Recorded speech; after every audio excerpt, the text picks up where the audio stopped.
इसरो ने अंतरिक्ष में फिर एक बार रच डाला इतिहास। खुश होकर प्रधानमंत्री नरेंद्र मोदी ने दी थर्ड लॉन्च व्हीकल की सौगात। स्पेसडेक्स मिशन के सफल डॉकिंग और अनडॉकिंग करके बनाया नया कीर्तिमान।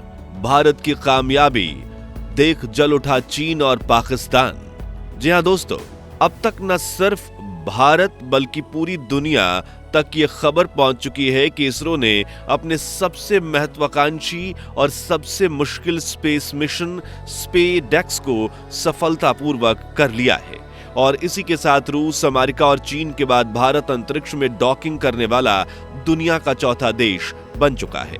यानी स्पेस एक्सप्लोरेशन के मामले में भारत ने 191 देशों को पछाड़ दिया है। इसरो की इस बड़ी छलांग को देख स्पेस फील्ड में काफी आगे चल रहे अमेरिका और चीन जैसे देश भी अब भारत से खौफ खाने लगे हैं। वहीं प्रधानमंत्री नरेंद्र मोदी ने न सिर्फ इसरो को बधाई दी है, बल्कि मोदी कैबिनेट की तरफ से इसरो को 4000 करोड़ रुपए की बड़ी गिफ्ट मिली है।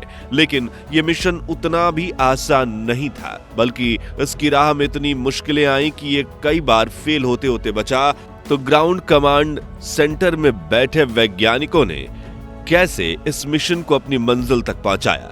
इस मिशन की सफलता के बाद स्पेस एक्सप्लोरेशन में इसरो के लिए कौन से दरवाजे खुल चुके हैं और इसरो को मिली वो 4000 करोड़ की गिफ्ट क्या है जो अंतरिक्ष रिसर्च में भारत के लिए मील का पत्थर साबित होगी, जानेंगे इस वीडियो में। लेकिन उसके पहले हर भारतीय वीडियो को लाइक करके कमेंट बॉक्स में जय हिंद जय इसरो जरूर लिखिए।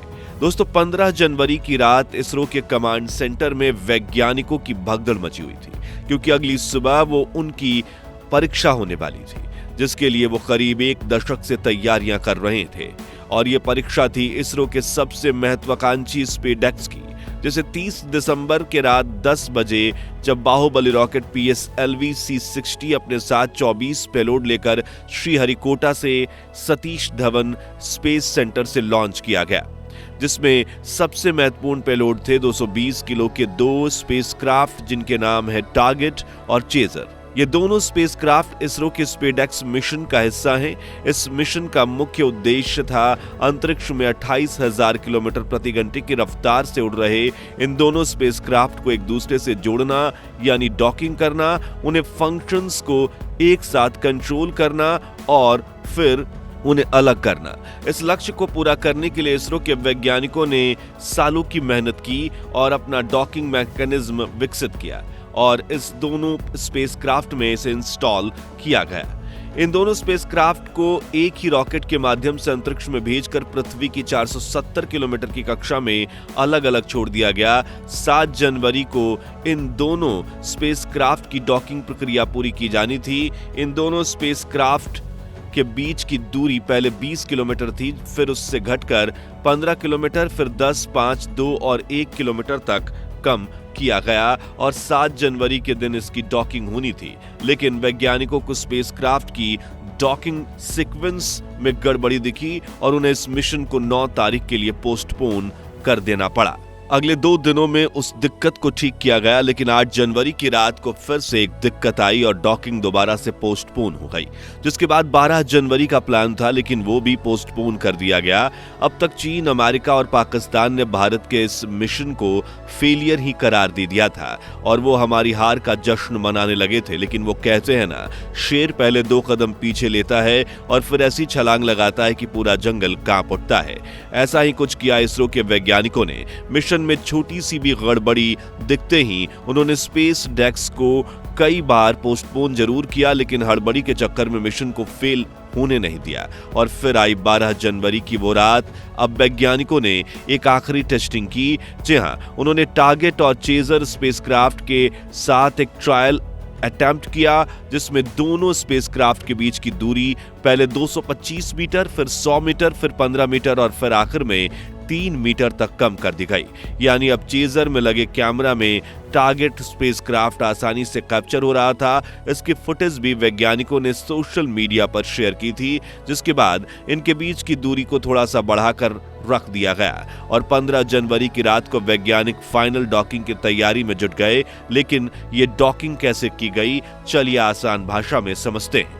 तो 16 जनवरी की सुबह टारगेट और चेजर के बीच की दूरी को पहले 3 मीटर, फिर 1 मीटर और फिर आखिर में 500 मिलीमीटर तक लाया गया। अब ये दोनों स्पेसक्राफ्ट एक दूसरे के करीब बढ़ रहे थे, वो भी 28,000 किलोमीटर प्रति घंटे की रफ्तार से। यानी मिशन में एक भी गड़बड़ी होती तो दोनों एक दूसरे से टकरा जाते और इसरो के 375 करोड़ रुपए के इस मिशन पर पानी फिर जाता। लेकिन कमांड सेंटर में बैठे वैज्ञानिकों ने पूरी कुशलता के साथ अपना काम जारी रखा और इसरो ने अपना लो इंपैक्ट डॉकिंग मैकेनिज्म शुरू कर दिया। जी हां, काफी छोटी सैटेलाइट होने की वजह से इसमें काफी प्रिसीजन की जरूरत थी, क्योंकि एक भी गलती दोनों स्पेसक्राफ्ट को एक दूसरे से टकरा सकती थी।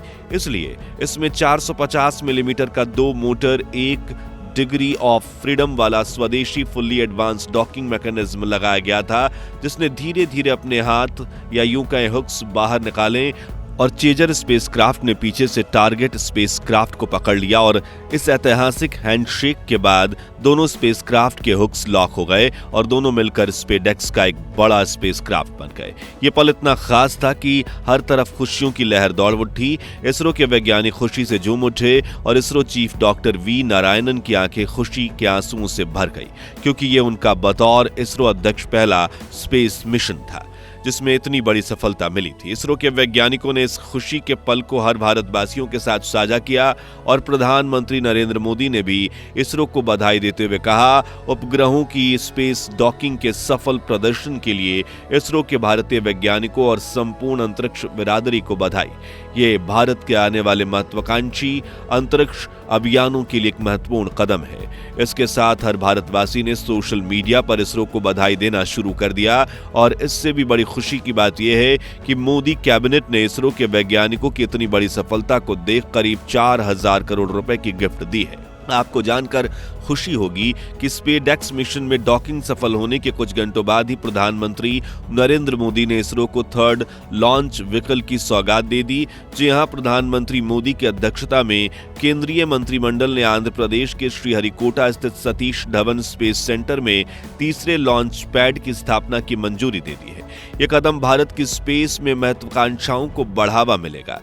इसके बारे में केंद्रीय मंत्री अश्वनी वैष्णव ने जानकारी देते हुए कहा कि हमने इसरो को 3,985 करोड़ रुपए के 3rd लॉन्च पैड प्रोजेक्ट की मंजूरी दे दी है और जल्द ही इस प्रोजेक्ट की शुरुआत होगी, जो 48 महीनों में पूरा होगा। यह प्रोजेक्ट भारत को आर्टिफिशियल इंटेलिजेंस से lace next generation launch vehicle मुहैया करवाएगा, जो भविष्य में भारत के चंद्रयान 4, भारतीय स्पेस स्टेशन, गगनयान और मंगलयान 2 जैसे महत्वाकांक्षी मिशंस में इसरो के वैज्ञानिकों को काफी मदद करेगा। आपको बता दें कि स्पेसडेक्स की सफलता ने इसरो के भविष्य को सुनहरे अक्षरों में लिख दिया है, क्योंकि जहां चंद्रयान 4 को भी 2 हिस्सों में लॉन्च करके अंतरिक्ष में डॉकिंग की जानी है, वहीं भारतीय स्पेस स्टेशन तो इतना बड़ा होगा कि इसे दर्जनों हिस्सों में लॉन्च करके बार बार डॉकिंग करनी पड़ेगी। इसलिए क्योंकि दुनिया में किसी भी देश के पास ऐसी टेक्नोलॉजी और लॉन्च रॉकेट नहीं है कि वो लाखों किलोग्राम वजनी स्पेसक्राफ्ट को एक ही हिस्से में लॉन्च कर सके। इसलिए इंटरनेशनल स्पेस स्टेशन को भी दर्जनों हिस्सों में लॉन्च करके अंतरिक्ष में ही डॉकिंग की गई थी। अब बात करें स्पेसडेक्स मिशन में आगे क्या होगा, तो फिलहाल दोनों स्पेसक्राफ्ट एक ही स्पेसक्राफ्ट बनकर 470 किलोमीटर की ऊंचाई पर पृथ्वी के चक्कर काट रहे हैं। अब इन्हें इलेक्ट्रिसिटी ट्रांसफर करके दोनों के पेलोड इक्विपमेंट्स को एक साथ टेस्ट किया जाएगा, फिर इन्हें अलग कर दिया जाएगा, यानी इनकी अनडॉकिंग की जाएगी, जिससे इसरो को इस मिशन में 100% सफलता मिल जाएगी। फिर दोनों अगले 2 सालों तक अंतरिक्ष में पृथ्वी के चक्कर काटते हुए अपने बाकी के काम पूरे करेंगे। इनमें अलग अलग पेलोड इक्विपमेंट लगे हैं, यानी एक तीर से 2 निशाने, और यही तो इसरो की खूबी है कि वो एक मिशन में ही अनेक काम कर लेता है, जिससे हमारे मिशंस की कॉस्ट दुनिया की स्पेस एजेंसीज से 10 से 20 गुना कम हो जाती है।